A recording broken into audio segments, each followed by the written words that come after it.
Good afternoon, everyone. Thank you for inviting me to talk to you. All of you are from Eugene Stead, is it? The Yes. Eugene Stead from Duke-NUS. 18 of us here. Yeah. Okay, lovely. So, well, today I'd like to talk about some of the current issues that we have, but I'm going to start out very generally to talk a little bit about what is autism and what's my viewpoint of autism is. It's first of all, some disclosures. No disclosures. This is what I'm going to talk about: some clinical features, the diagnosis, prevalence, causes, imaging, genetics, and management, and the future of autism. Well, it's a very popular topic. It's headline news, and we get a lot of news reports about autism. It's a neurodevelopmental condition, and it is occurs in early life, starts off in early infancy, and the clinical presentation are as follows. There's often some degree of speech delay or some sort of impaired speech, like echolalia, or you miss the pronoun reversal. You becomes I, or vice versa. There may be a fear of noise, so they cover their ears, or they cover their eyes because of fear of bright lights. And many of them like to line up objects, and they do this in a sort of semi-obsessional way, and they don't like you to remove any of these objects. If you remove them, they get very upset. Spinning objects, spinning wheels, they turn a car upside down and spin it, is another feature. Flapping of hands, or it could be jumping, and this is repetitive movement, jumping up and down. Or they like to throw things, knock things over, throw any objects they see, they throw. So this is some of the features. There may be some apparent difficulty in socializing, that they don't mix very well. Many of them are loners, they prefer to be on their own. But from the few patients that I've seen, they actually like to make friends. They're not really handicapped in the fact that they don't want to make friends. They do want to make friends. And so this difficulty socializing may be an awkwardness that some of us feel. Some of us also have this difficulty. Then interpreting facial expressions. They may have difficulty interpreting happiness, sadness, or feigned indignation, like the bottom right photo. The person is not really angry, but pretending to be angry. And these sort of subtle changes may be very difficult to interpret. They can go into meltdowns and temper tantrums, like these two people here. And then there's this theory of mind, where they have difficulty understanding or seeing things from another person's point of view. On the left panel, you have this parent asking the child, "What do you think is in this box?" And on the label of the box is this chocolate called Smarties. So the parent asks the child, "Why don't you open the box and see?" "Oh," to his surprise, it's pencils. Then the parent asks the child to close the box, and then asks him, "What do you think your friend Jenny would say if she saw the box?" And the child would answer, "Pencils." So this is the theory of mind, first propounded by Professor Simon Baron-Cohen. And another observation by Simon Baron-Cohen is that he noticed that autistic children don't point. You see, he's pointing, therefore he's not autistic. The reason why they don't point, he says, is because to point, you need to understand what the observer behind you is interpreting what that gesture of pointing is. And if you can't read someone else's mind, there's no point pointing. Do symptoms change over time? Yes, they do. Some improve, and others develop other behavioral problems like freezing. They unable to move. They just frozen in one spot. And they may develop further obsessional compulsive behaviors. The spectrum of autism was even very early on when Leo Kanner in 1943 first propounded the observation that there was this group of children, 11 of them, that were quite severely disabled because they had no speech, they were no socializing at all, and they have these very severe repetitive behaviors. So that was Leo Kanner. And so he said it was a very rare condition. Then Hans Asperger, the next year, 1944, they're both Austrian. He described 4 children who had a milder form. These children he described had some speech, had less inabilities to socialize, and less of the repetitive maneuvers. And so nowadays, we look at autism as a spectrum from the very mild, almost normal. In fact, the milder autistic don't like to be called them to be a disorder. They rather to be called different. So for the very mild to the very, very severe, who are intellectually disabled and have no speech and no socializing. Another thing we have noticed is that there is this male to female ratio of roughly 4:1. It's a preponderance of males. So how do we diagnose autism? Well, there are many, many ways. There's the American Diagnostic and Statistical Manual, which is now in its 5th edition. There's the International Classification of Disease, ICD. And then there are others like the ADOS, the Autism Diagnostic Observation Schedule. So there are many, many ways, and each one differs slightly. And I really don't know what is the difference between each of them. But the original diagnostic triad in the DSM-4, the Diagnostic Statistical Manual, had it was like a triangle. It was impaired social interaction, impaired verbal and nonverbal communications, and these restricted repetitive stereotype behaviors and patterns. But in the revised edition, they've merged the social and the communication into one. So now it's social communication as one leg, and the other is the restricted and fixated interests. So now we are using the DSM-5 interpretation of autism. The DSM-5 has also removed the term Asperger. So now it's no longer a definitive diagnosis. We don't use the term Asperger syndrome anymore. It isn't rare. And this is the global incidence. Japan is about 1.6 per 1,000. And in contrast, the United States is 15 per 1,000. And Singapore is about 1 in 150, which is very similar to the World Health Organization estimate of 1 in 160 worldwide. So it's quite common. And over the past decades, there have been an increase, quite a dramatic increase in the prevalence of autism, as you can see in this chart. What investigations might we do? Well, we can do imaging. We can also look at the EEG, and we can do genetic testing. So this is the MRI scan of a typical child of normal versus a child with autism. You notice that the MRI brain scan of autistic children shows structural brain circuits of the mesolimbic reward pathway, which is important for learning social skills.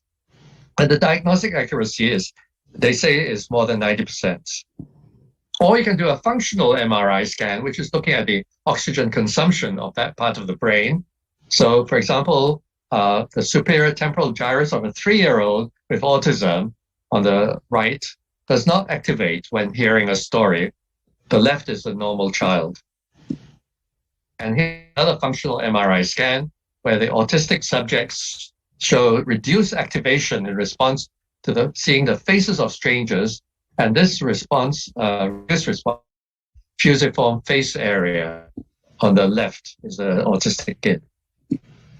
So what we deduce from the MRI studies is that there seems to be less neural connections in the autistic on the right, the non-autistic on the left. We can also do an electric encephalography, EEG, and we are putting far more leads than the normal EEG. And this paper shows that there is indeed a way of differentiating people with autism from the non-autistic by EEG. So there does seem to be some correlation between the electrical activities of the brain as well as activity. There are also comorbidities. That means some of the autistic kids also have activity disorder. Many of them are epileptic. There may be some other genetic disorders associated, especially tuberous sclerosis and Fragile X syndrome, and there may also be intellectual disability. So this makes the diagnosis very complex because we often have to exclude these conditions. The twin study gave a good understanding of the genetics of autism. And we realized that identical twins have a concordance rate very high, it's 77%. In fact, some studies say it's higher than that. Whereas the non-identical twin concordance rate is about 31% or less. The general population is about 0.6%. So the environment probably fills in where the identical twin concordance doesn't reach 100%. So there must be some environmental factor in it, but we're still not very clear about what it is. Certainly advanced parental age may play a part, as may gestational diabetes. The misconceptions that we've had over the years is the trying to see if vaccines may end autism, and now a lot of data have accumulated, and definitely the measles, mumps, rubella vaccine has nothing to do with the cause of autism. One of the original theories was this bad parenting. Bruno Bettelheim postulated this theory of the refrigerator mother, a mother who did not interact with their kids and therefore produced a kid who also did not interact very much. But I think this has also been overturned. Now let's look at the genetics. The normal karyotype is shown here, and I'm going to ask you to look at chromosome 16. So this is chromosome 16, which we have a short arm P, a centromere that separates the short from the long arm Q. So for example, long arm, we use the term 16q to describe the entire long arm. A region of that from the centromere to this part, we call it the region. So that region 1, so we call it 16q1. Then there's a band within that region, which is number 2, so we call that 16q12. And then a subband within the band, we call it 16q12.2. But nowadays, because we are able to sequence the entire nucleotides of the arm, we actually have this very, very complex long number. What sort of variations see? The variations can either be a single nucleotide variant, or SNV, where, for example, cytosine has been replaced by thymine. So this is a single nucleotide variant. Or we can have either a deletion, as shown here. There's an X, which is a deletion. The cytosine has been removed. Or you can have an insertion, where an adult has been inserted in addition, so that this is a longer chain length. Or we can have what's called a copy number variant, CNV, which is hundreds of, if not thousands, of base pairs have been copied and repeated, so they're duplicated. So what's the significance? Well, the single nucleus variant is the least common. This one base pair has been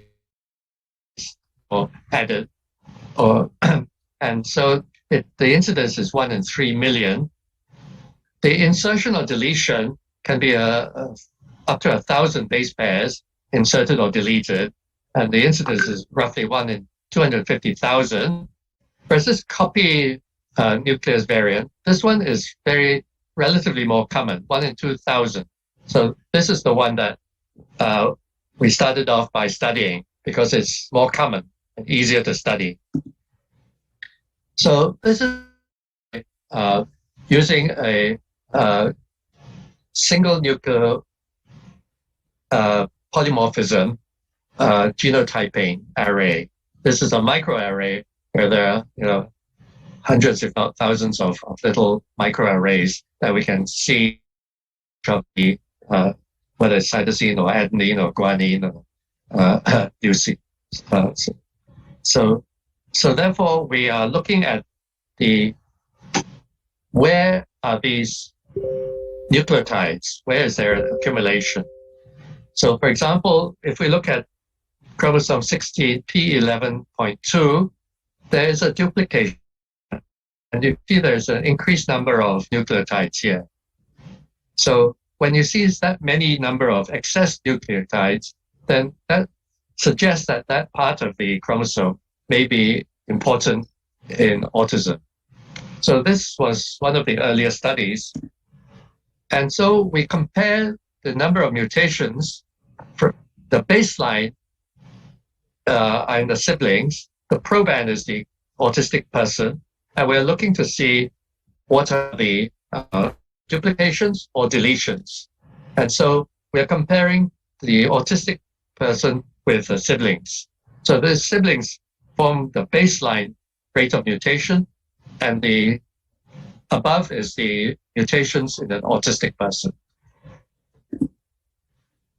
So we are now looking at another chromosome, chromosome 7 and 7q11.23, where there are 5 additional. The blue is the duplication, and the red is the deletion. So in this chromosome, there are 5 additional duplications, which is very unusual to have 5 of them in an autistic person. Now, the red deletion is in a condition called Williams syndrome. Now, Williams syndrome, we knew about it for quite a long time because there's a deletion there in this chromosome 7q11.23, and this deletion gives rise to Williams syndrome, which is a very interesting syndrome because these children are hyper sociable. They're very, very sociable. They like to interact with everyone, strangers as well. They also have some other conditions such as supravalvular aortic stenosis and unusual fascies. So this is Williams syndrome. Now, it is of interest because the Williams syndrome sociability is the exact opposite of the autistic. The autistic are decreased in sociability. So it looks as if deletion of this area increases your sociability, whereas the duplication of this area will decrease your sociability.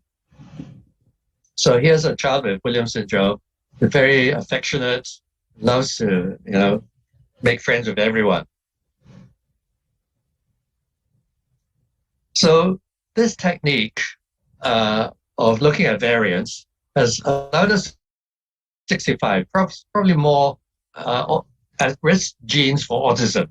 And so you see here all these different chromosomes, nucleotides that are variants, and they are associated with autism. Now, these are large numbers of nucleotides. So what we have done so far is to identify the variants. Our next step is to identify the actual genes. Because in order to understand autism, we need to identify the genes, identify the systems that the genes control, understand the etiology, and then generate models. And so this is the first stage. The second stage is using exome sequencing.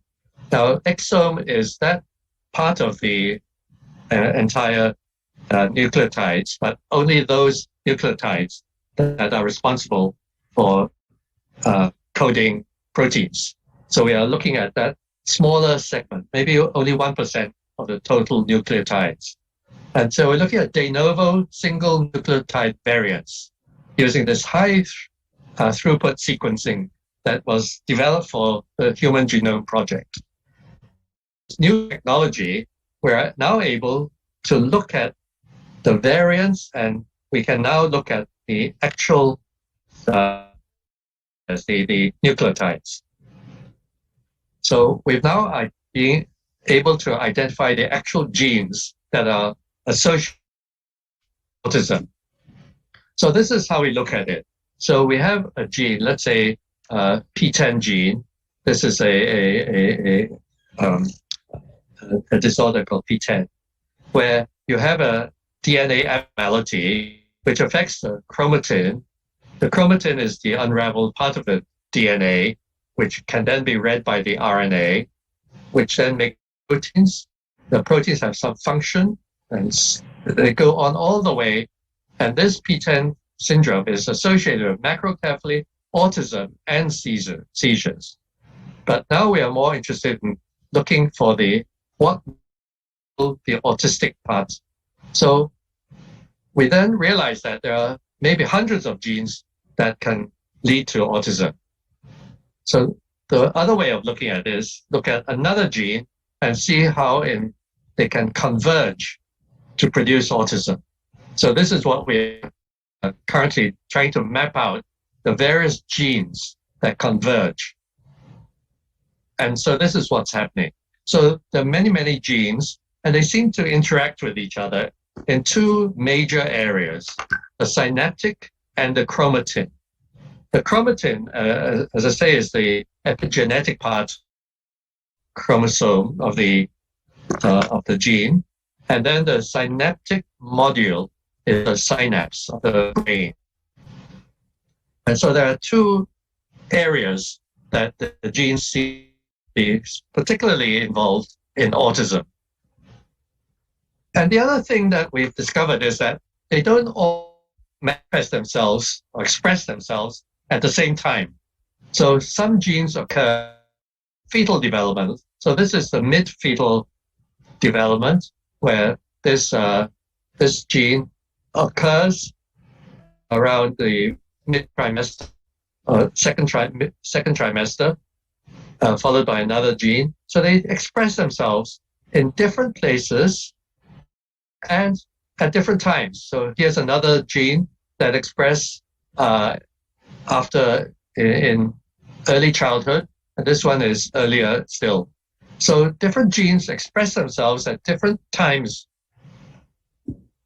and the total picture is extremely complex, where the gene interaction is in many other areas like intracellular transport, regulation of transcription, the ubiquitin protein ligase and proteasome, and the chromatin condensation accessibility.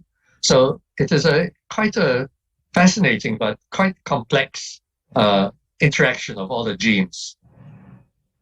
So now we've identified the variants, we've identified the genes, and now we are starting to identify the systems. And this is extremely complex.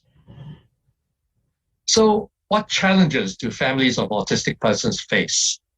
Well, firstly, they have to come to terms with the diagnosis. This is quite difficult because many of them initially don't believe the diagnosis, or some go into severe reactions. They become very depressed, or they're very sad once they learn about the child's diagnosis. So how do we treat autism? Well, currently, special education is still the #1 treatment. We do have some form of behavioral intervention, and the role of medicine is relatively little. Risperidone is for calming down autistic kids who are very aggressive, who have meltdowns, or who have behavioral problems. Balovaptan was initially thought to be a promising candidate to prevent and reduce autism, but the manufacturers have stopped the phase 3 trial because they found it didn't work in phase 2. So now that one's gone. So how does education work? Well, it's a sort of expert education. And this is based on Ivan Pavlov. Ivan Pavlov, he rang the bell and then fed the dogs some food. And he noticed that even without giving the dogs food, ringing a bell, they would salivate. So there's a conditioned reflex. This was also taken a step further by B.F. Skinner. B.F. Skinner used pigeons. And so he used to depress a lever. Every time they depress the lever, he would feed them with food. So he was able to modify their behavior. So this is what we did. I started this Rainbow Center, and we had a tuition school to help disabled kids, including autistic. So this is our board member. The program was initially started by Dr. Vera Bernardo Pitts. She had done a PhD condition teaching for autistic children. And so when she was in Singapore, we got her to start the program. And we also appointed to become the executive director of this Rainbow Center. The Margaret Drive was the school that we started with. So we needed to train our teachers. So because there was no other way, we ourselves, we incorporated speech therapists, occupational therapists, psychologists, and music therapists into the education. So speech therapy is trying to engage the kids and try to teach them how to talk. They are speech delayed. Social skill, we have them to interact with each other. Occupational therapy, where they are playing with different objects and trying to get them to be able to use them also as a mode of socializing. Physiotherapy, also we find that very useful. Art therapy, so we use art in various forms of art. And music therapy, we got them to engage in drums and singing, clapping, and playing musical instruments. And so we also, in the older person, we also taught them things like baking and gardening. And we also use sports to also engage kids. So we use all the modalities to try to get them to interact with each other. So after our first school at Margaret Drive, we then started a second school at Yishun Park, then a third school at Woodlands. We also helped start the Pathlight School with Denise Poir to be the first executive director of the school. And we also helped the Autism Resource Center with Ho Ching.